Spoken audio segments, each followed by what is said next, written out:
Tranche de couple, La vie, le drama et le monde coloré de Guillaume et Max. saison 4. Bonjour, bonsoir, nous sommes Max. et Guillaume et on vous souhaite la bienvenue dans ce 16e épisode de la saison 4 de Tranche de couple. Épisode qu'on a choisi d'intituler Le sens des priorités. Comme d'habitude, on vous invite à vous abonner à ce podcast pour être notifié des nouveaux épisodes diffusés le lundi tous les 15 jours. Et entre-temps, on se retrouve aussi sur notre page Facebook et notre compte Twitter, toujours tranche de chiffre de couple comme le nom du podcast, ou par email tranchedecouple@gmail.com. Enfin, n'hésitez pas à partager cet épisode s'il vous a plu. Alors pour commencer, le sens des priorités, quel est le sens de la priorité en Finlande, Max, en ce moment ? Ah bah oui, la Finlande, finalement, les choses sont allées plutôt pas trop mal, puisque la Finlande est quasiment membre de l'OTAN, pour autant laissant derrière la Suède. Alors on va revenir sur ces développements. Donc vous le savez, la Suède et la Finlande ont pris une décision historique après l'invasion russe en Ukraine, qui a été de demander à rentrer dans l'OTAN. C'était des pays qui étaient restés neutres suite à la Seconde Guerre mondiale. Au sommet de Madrid, l'ensemble des pays de l'OTAN ont accepté de leur donner le statut de pays candidat. Ça leur permet d'assister à toutes les réunions, mais de ne pas participer aux décisions. Et bien sûr, ils ne sont pas couverts par l'article 5 du traité de l'Atlantique Nord, du traité de l'OTAN, qui dit que globalement, si un État t'attaque, c'est l'ensemble des membres de l'Alliance qui sont attaqués. Le fameux. Exactement, la défense C'est collective. quand même 31 États qui sont concernés possiblement par cet article. Alors donc l'objectif c'est que une fois qu'il y a eu l'accord politique, chacun des États doit ratifier en fait l'acceptation d'un nouvel allié, et ensuite tout ce qu'on appelle les instruments de ratification nationaux doivent être remis à Washington, parce que c'est les États-Unis qui gardent les originaux du traité. Et ensuite, une fois que Washington a récupéré l'ensemble des instruments de ratification, eh bien, le pays devient officiellement membre de l'Alliance Atlantique. Alors là, en général, on l'avait vu avec les pays précédents, le Monténégro par exemple, ça prenait à peu près une année pour avoir l'ensemble des pays qui ratifient dans leurs parlements nationaux l'adhésion à l'OTAN. Là, on a eu une ratification assez rapide des alliés, puisque en gros, au bout de 3-4 mois, la totalité des alliés, sauf 2 pays, avaient ratifié. Alors 2 pays, la Hongrie et la Turquie, vous en avez peut-être entendu parler. Le président turc avait quasiment immédiatement annoncé qu'il ne soumettrait pas l'adhésion de la Suède et de la Finlande au vote, et avait ainsi utilisé la pression, ce vote, pour mettre pression sur les 2 pays. Parce que il voulait notamment limiter, ou en tout cas que ces pays ne soutiennent plus les Kurdes. Vous savez que les Kurdes, c'est les ennemis jurés du président turc. Et donc, ils voulaient leur mettre la pression en utilisant finalement l'adhésion comme levier. Là qu'on se rend compte, la diplomatie, ça tient à pas grand-chose. Surtout la diplomatie de l'unanimité. Alors, tout ceci a duré quelques mois où, finalement, la Hongrie et la Turquie n'ont pas ratifié. La Hongrie, voilà. C'est assez étonnant, mais ils ont un pote avec la Turquie. Bon, finalement, le 17 mars, donc le président turc a levé son veto pour la Finlande.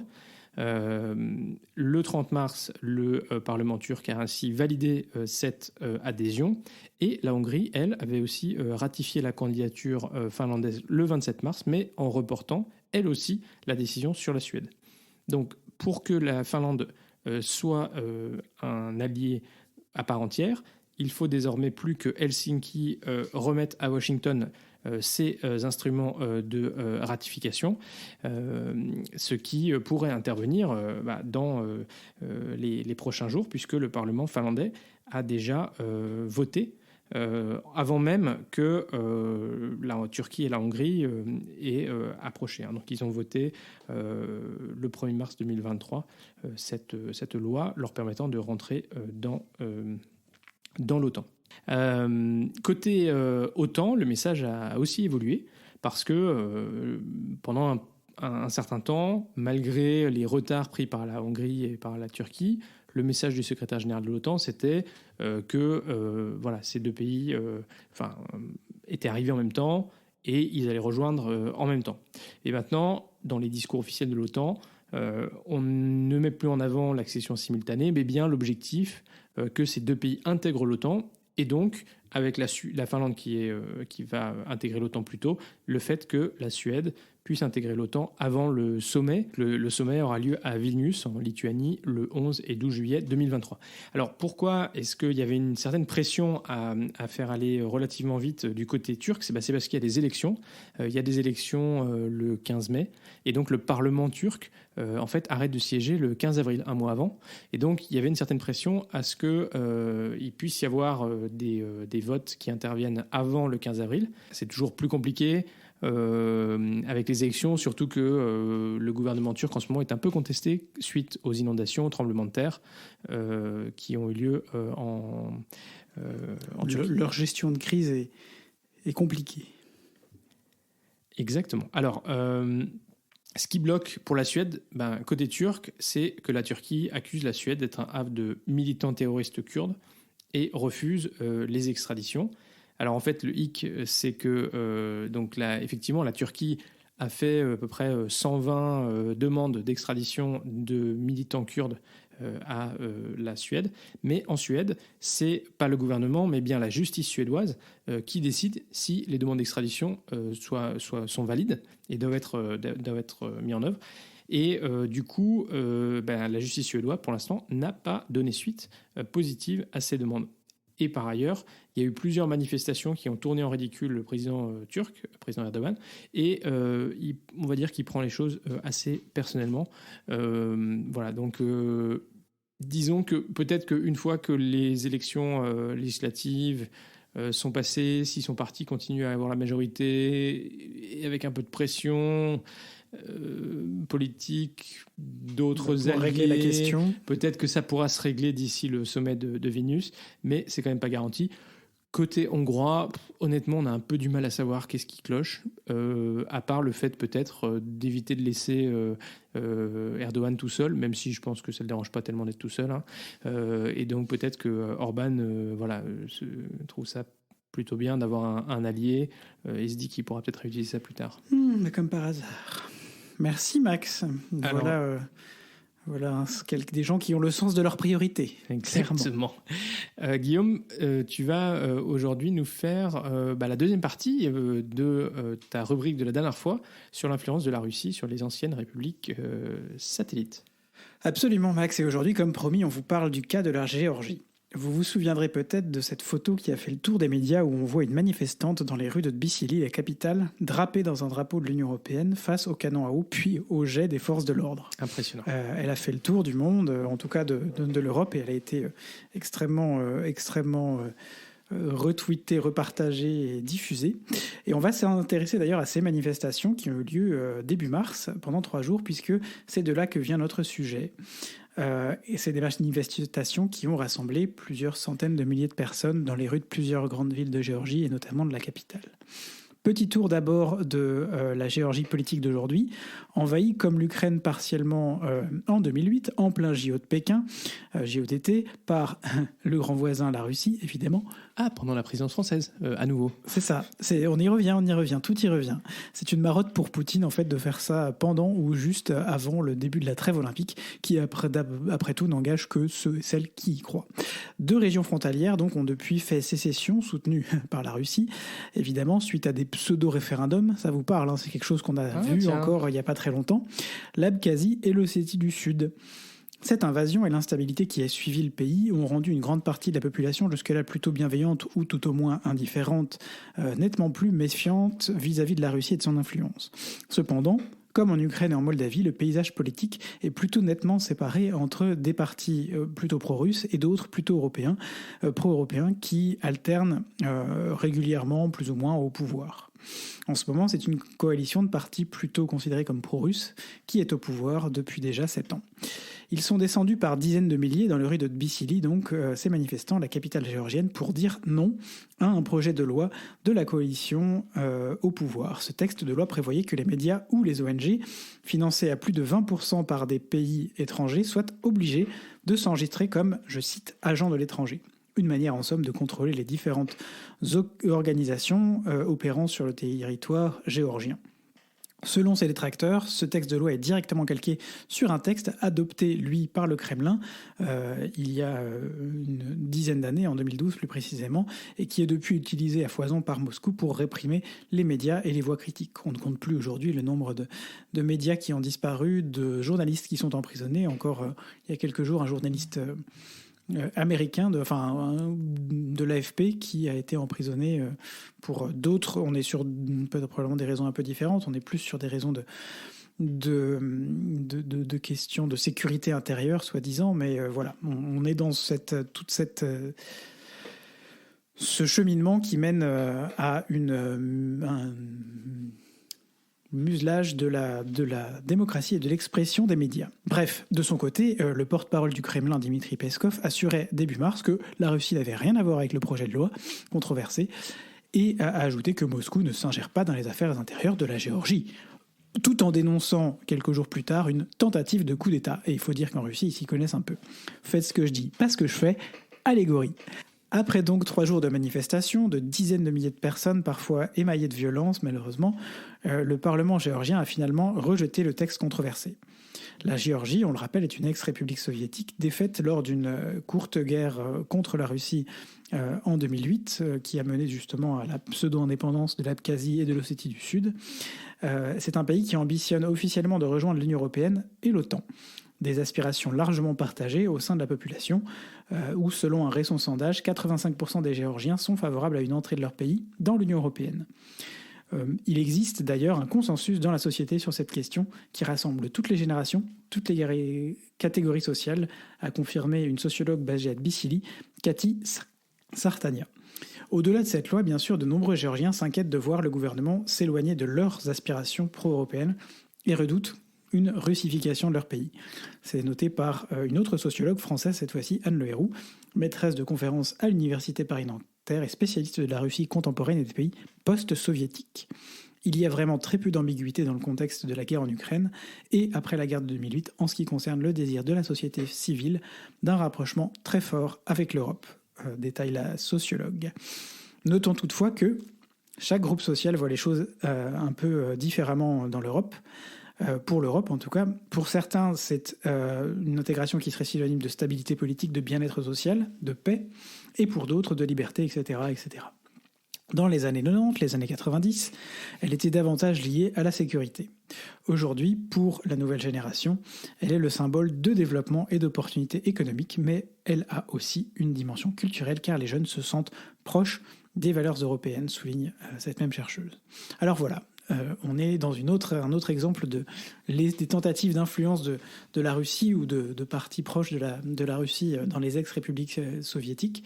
Et on suivra avec grand intérêt dans les années qui viennent les candidatures donc de 3 pays, l'Ukraine, la Moldavie et la Géorgie à l'Union européenne, même si la Géorgie paraissait à une époque un peu plus éloignée que l'Ukraine et la Moldavie de cette possibilité de devenir pays de l'Union européenne, notamment parce qu'il y a un certain nombre de réformes démocratiques à mener, réformes que le Premier ministre de la Géorgie actuellement en place, le chef de la coalition, a dit il y a encore quelques jours, lors d'un entretien avec Ursula von der Leyen, qu'il ferait tout pour qu'elles avancent. Affaire à suivre, on verra quel sera leur sens des priorités.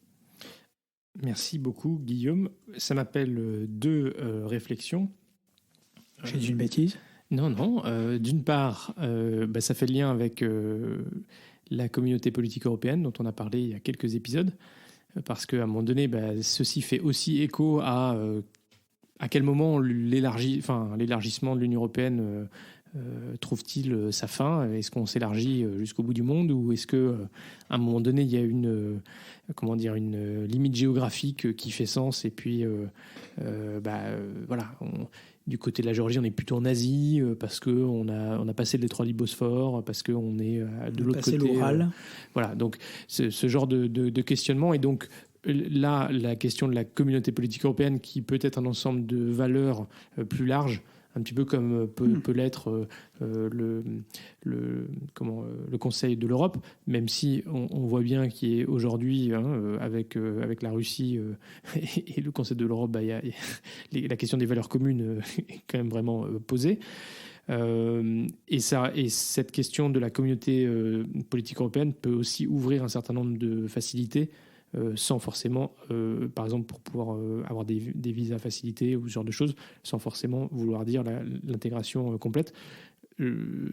Aussi parce qu'à un moment donné, plus un groupe multilatéral s'élargit, plus ça devient compliqué en termes de gouvernance. D'autant plus que là, on n'est pas sur une simple rassemblement d'États pour, je ne sais pas quoi, faire du commerce ou autre chose, mais on a vraiment, avec l'Union européenne, l'objectif de supranationalité, de donner des responsabilités. Et donc, à un moment donné, on voit déjà aujourd'hui des blocages politiques qui arrivent, notamment avec la Hongrie. Et donc, plus on élargit, plus c'est compliqué. La deuxième réflexion que ça m'appelle, c'est un petit clin d'œil à un petit cousin qui s'appelle Achille et qui hier on parlait un petit peu de la situation de la guerre en Ukraine, et c'était Oscar non, c'était Achille. C'était Achille C'était Achille. Qui m'a demandé pourquoi, en gros, est-ce que l'Ukraine et la Russie se bagarrent. Oui. Et j'ai essayé de lui dire, dans des mots simples, que, tu as... Enfin, du point de vue de la Russie, les Ukrainiens peuvent être libres et décider ce qu'ils veulent, tant que c'est conforme à la vision de la Russie, mais que s'ils souhaitent faire des choix que la Russie ne veut pas, à ce moment-là, la Russie vient récupérer le bout de jardin, parce qu'en fait, ils peuvent être libres et indépendants, mais seulement si ça... dans les intérêts de la Russie. Voilà, exactement. Voilà les deux petites réflexions personnelles que cette rubrique... et donc, effectivement, on voit bien que la sphère d'influence russe, en tout cas, voilà, il n'y a plus d'Union soviétique, mais la sphère d'influence reste un élément important. La sphère d'influence, oui, tout à fait. Merci, Max. Alors, sens des priorités toujours, on va vous parler maintenant dans notre point belgitude, non pas de priorité à droite, mais des priorités actuelles dans la région de Bruxelles pour la mobilité, et notamment encore la question du vélo et des infrastructures mises à disposition. Max, tu vas nous parler de la rue cyclable ? Oui, alors en fait, bye bye la rue cyclable. Bye bye. Et bonjour la zone cyclable. Alors ça veut peut-être rien vous dire, mais pour moi ça veut dire beaucoup. Dans le code de la route belge, il existe une particularité qui s'appelle la rue cyclable. Je ne pense pas que ça existe par exemple en France, mais pendant que je vais faire ma rubrique, Guillaume va pouvoir vérifier sur Internet. Alors, une rue cyclable, c'est une rue où les cyclistes sont prioritaires et les voitures non. Alors, la vitesse est limitée à 30 km/h, le cycliste peut utiliser toute la largeur de la bande de circulation et les véhicules à moteur y ont l'interdiction de dépasser les cyclistes. Petite précision, si le cycliste est prioritaire dans la rue cyclable, aux intersections, les règles classiques s'appliquent, notamment la priorité à droite. Donc, par exemple, s'il y a une voiture qui arrive à droite du cycliste qui circule sur la rue cyclable, il doit laisser passer la voiture qui, du coup, pourra partir plus vite. Même si, en fait, en vélo, si c'est limité à 30 à l'heure, on est à peu près dans la même vitesse. Alors, du coup, au lieu de se coincer sur le bord de la voie, en s'excusant presque de gêner les automobilistes, au risque de se prendre une portière qui s'ouvre sans prévenir d'une voiture garée, ça m'est déjà arrivé, vous pouvez simplement rouler au milieu de la rue, ce qui est beaucoup plus cool et beaucoup plus safe, meilleure sécurité pour les cyclistes. Alors, ça, c'est la théorie parce qu'en pratique, les automobilistes n'arrivent en général pas à comprendre que c'est eux qui gênent sur ces rues, pas les cyclistes. Et du coup, tu te fais klaxonner, tu te prends des remarques, etc. Y compris, d'ailleurs, de temps en temps, par la police, ce qui quand même pose des questions. Alors, à Bruxelles, plusieurs contre-allées ont été ainsi transformées en rues cyclables. Par exemple, le long de l'avenue Louise. Les Bruxellois ou ceux qui sont venus à Bruxelles, peut-être, verront de quoi je parle. Mais alors, du coup, comme il y a beaucoup de trafic aux heures de pointe, c'est une file ininterrompue de voitures et peu d'espace pour circuler à vélo. Alors pour une rue cyclable, c'est un peu ballot. Et puis quand c'est plus fluide, en fait les vélos se font klaxonner par les automobilistes qui ne savent vraiment pas ce que la rue cyclable veut dire. Enfin, comme il le saurait et klaxonnerait toujours. Hein. Aussi. Malgré le petit picto et la couleur légèrement crème de la route. Là, effectivement, à Bruxelles, les responsables des infrastructures ont fait un choix qui tranche, par exemple, avec celui de nos voisins néerlandais, puisque la couleur rouge est uniquement utilisée lorsque la voie cyclable ou la piste cyclable traverse une autre voie, et sinon, c'est une couleur crème qui a tendance à légèrement s'effacer avec le temps. Alors, qu'est-ce qui va changer au 1er avril ? Eh bien, qu'est-ce qui a changé au 1er avril ? Puisque nous enregistrons le 2 avril, les rues cyclables deviennent des zones cyclables dans le code de la route belge. Alors, peut-être que ce changement de nom va aider les automobilistes à réaliser que, du coup, ils ne sont plus prioritaires. Pour le reste, les règles restent les mêmes. Et le panneau sera sans doute insuffisant, parce qu'on a vu l'expérience avec la rue cyclable et clairement ça marche pas très bien et on pourrait demander un peu plus de pédagogie. Alors en tout cas, si l'initiative est louable, ce que ça montre de mon point de vue, c'est que ce n'est pas parce qu'on édicte des règles que tout d'un coup elles vont s'appliquer. Je pense que ça va prendre du temps pour que ces zones mixtes soient vraiment partagées et au bénéfice des cyclistes, ce qui était quand même l'intention initiale. Et à tout prendre, je préfère les voies dédiées aux cyclistes uniquement, d'autant plus quand elles sont protégées et avec les équipements de sécurité adaptés. Merci Max. Et alors on va remercier le blog Isabelle et le vélo qui nous explique que le concept de rue cyclable est effectivement un concept qui est originaire de Belgique, mais qu'en France, il a été progressivement introduit sous le nom de vélorue, essentiellement après 2016, et puis essentiellement d'ailleurs à Strasbourg, qui a été la première métropole à expérimenter ces vélorues. Alors pour l'instant, on n'en est pas dans un développement aussi important qu'en Belgique ou aux Pays-Bas, mais en tout cas, voilà, c'est quelque chose qui rentre progressivement dans la norme et dans le code de la route.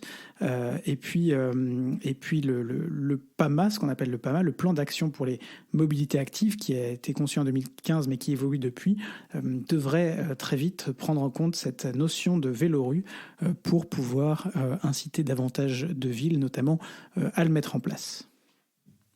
Merci beaucoup Guillaume, et je trouve qu'à la limite vélorue, c'est presque un peu plus clair, mais là encore voilà, les pictos, tant qu'on ne fait pas une grande campagne de communication et surtout qu'on n'a pas peut-être la police à vélo qui fait des petites explications, un petit peu de pédagogie, eh bien c'est pas sûr qu'il se passe grand chose.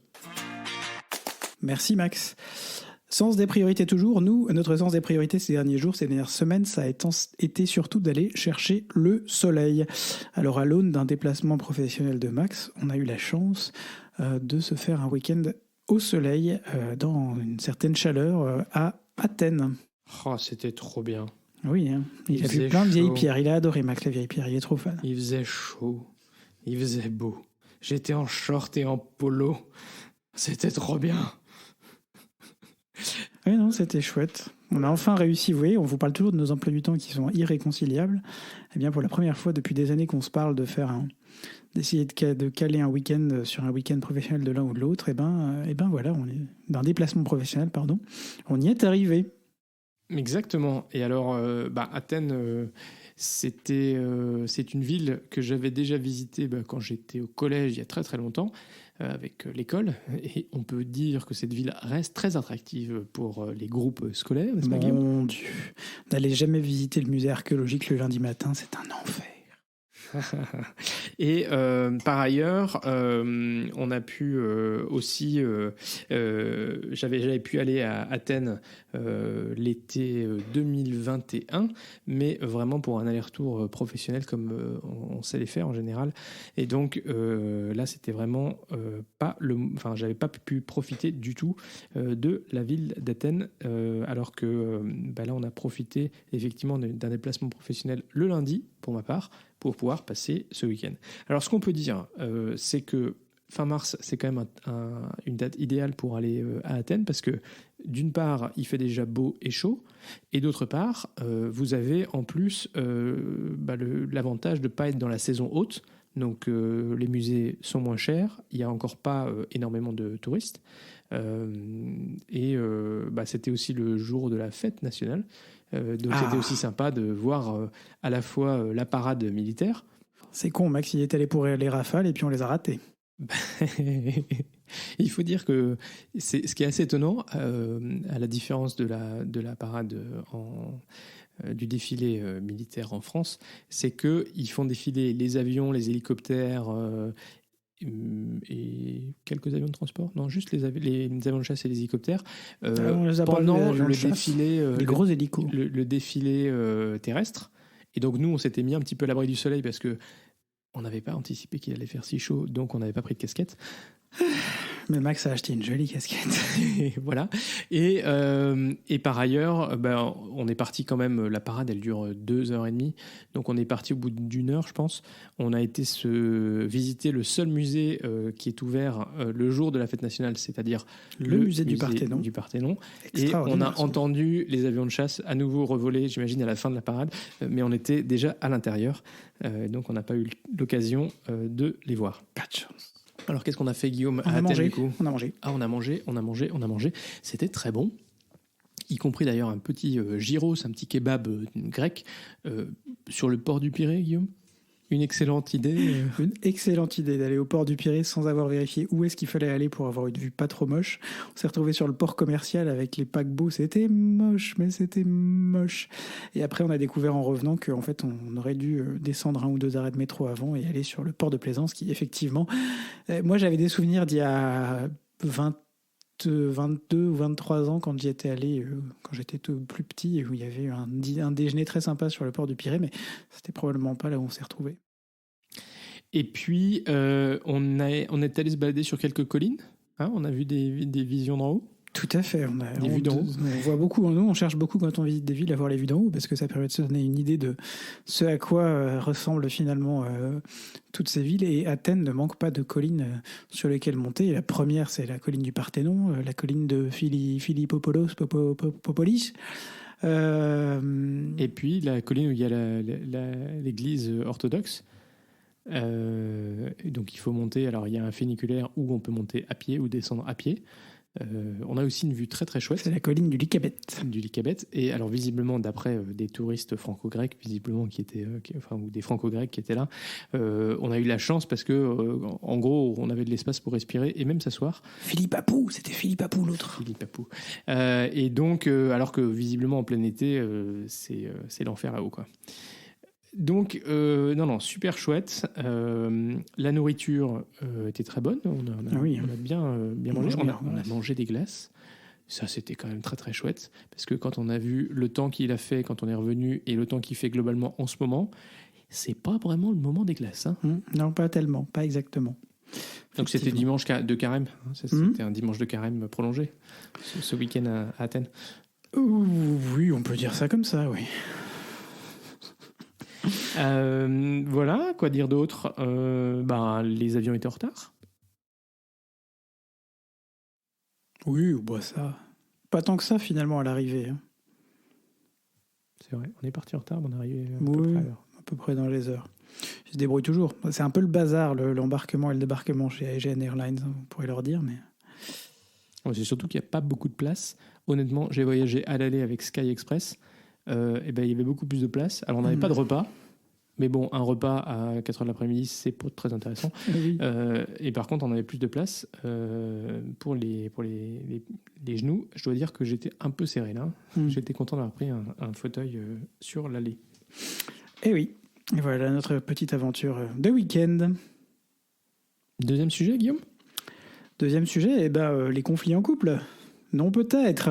Les chamailleries, peut-être. Les chamailleries. Alors, certains vous en parleraient mieux que nous, notamment chez nos amis de WeBloom, qui ont fait une vidéo qu'on vous partagera d'ailleurs à ce sujet sur comment mieux apprendre à mieux gérer la pression après une journée de travail ou pendant une journée, parce qu'ils se focalisent sur la pression qu'on peut avoir après une journée de travail. Mais chez nous, les chamailleries, elles peuvent survenir à peu près à n'importe quel moment de la journée, littéralement du réveil jusqu'au moment d'aller se coucher. Hein. On ne va pas se mentir, c'est n'importe quand. Exactement. Et alors, vous pouvez les retrouver sur leur site yeswebloom.com ou alors sur leur Instagram ou leur chaîne YouTube. Visiblement, ils ont une chaîne YouTube. Formidable. Bon, on vous partagera tout ça comme promis. Et donc ce matin, aujourd'hui, on est dimanche des Rameaux, et donc je vous le donne en mille, notre petite chamaillerie du jour, c'est une chamaillerie liée aux rameaux. Ben oui, on a trouvé des rameaux sur le marché pour pouvoir les amener à la messe. Et puis l'idée c'était de les partager, mais d'en prendre quelques-uns pour nous et pour partager autour de nous. Et c'est là que nous aurons sûrement des récits différents quant à ce qui s'est passé. Mais Max a commencé à me mettre une pression monstrueuse en sortant du marché pour que absolument je décide dans la seconde, le tiers de seconde, que dis-je, le dixième de seconde, qu'est-ce qu'on gardait pour nous et qu'est-ce qu'on mettait de côté, alors qu'il restait 200 mètres avant l'église. Je me trompe ?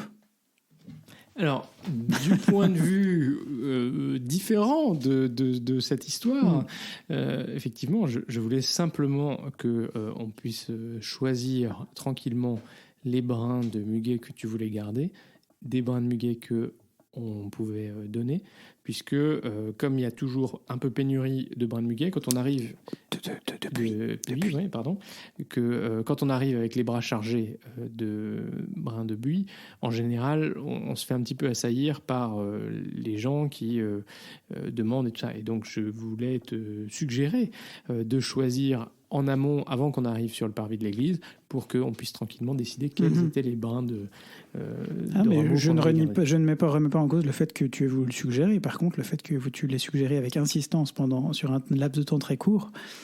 Voilà, mais effectivement, ça me semblait pas être si compliqué que ça. Et en même temps, la manière dont j'ai approché la chose a été un petit peu too much pour toi. Voilà ce qui a constitué notre petite chamaillerie. Mais bon, on est passé au-dessus. C'est le principe des chamailleries de Guillaume et Max. C'est qu'en général, on arrive à demander pardon, d'avoir créé de la tension et à se pardonner. Donc, tout à fait. La communication reste essentielle. Absolument. Merci Max pour ce partage d'expérience, n'est-ce pas ? Donc, souvenez-vous, communication. Et donner un peu d'espace à l'autre. C'est ça. Pour terminer ce podcast, Max, une petite anecdote dans notre rubrique un peu fourre-tout, un peu vous savez quoi aujourd'hui. Tu vas nous parler de ton boss ? Merci Guillaume, effectivement. Cette semaine, mon nouveau boss allemand m'a dit qu'il ne savait pas quel était le numéro de téléphone de la police en Belgique. Ah oui, il s'est fait rentrer dedans et visiblement le mec avait pas envie de faire un constat amiable et du coup il me disait en fait je savais même pas quel était le numéro que je devais composer pour appeler la police. Alors du coup ça m'a donné l'idée de cette rubrique le savez-vous sur les numéros d'urgence. Alors il faut savoir qu'au sein de l'Organisation internationale des télécoms, ils se sont mis d'accord pour définir des numéros d'urgence. Vous savez peut-être que le 112, ça marchait dans toute l'Union européenne depuis votre téléphone portable. En fait, le 112, vous pouvez l'utiliser dans une grande partie de l'Europe continentale, mais aussi en Égypte, en Afrique du Sud, au Sénégal, au Nigeria ou en Inde par exemple. Aux États-Unis, vous savez que c'est le 911, le 911, tout comme en Argentine. Et il y a des pays où vous pouvez taper le 112 ou le 911 et vous serez mis en relation avec les services d'urgence. C'est le cas de la Hongrie, des Pays-Bas, du Canada, du Brésil, du Chili ou de l'Arabie Saoudite. Alors, la Chine ou l'Australie n'utilisent aucun de ces deux numéros. Donc, en gros, si tu es dans un pays que tu as besoin d'appeler les services d'urgence, essaie d'abord le 112, puis le 911, et tu as une grande chance que ça fonctionne. Sinon, pas de chance. Bon courage. Merci Max. Et voilà, c'est déjà la fin de ce 16e épisode de la saison 4 consacré, n'est-ce pas, à votre ou à notre sens des priorités. Si vous êtes arrivé au bout, bravo et merci. On est très heureux de vous compter parmi nos auditeurs. Si ce podcast vous plaît, faites-le découvrir autour de vous et n'hésitez pas à mettre une note, 5 étoiles, ou un commentaire sur Apple Podcast, Spotify ou votre logiciel de podcast préféré, un like sur YouTube ou Twitter et un pouce bleu sur Facebook. Et surtout, partagez. Ce podcast est diffusé le lundi tous les 15 jours ou le dimanche soir pour les plus pressés. Alors portez-vous bien d'ici au prochain épisode. Gros bisous et à très vite pour de nouvelles tranches colorées.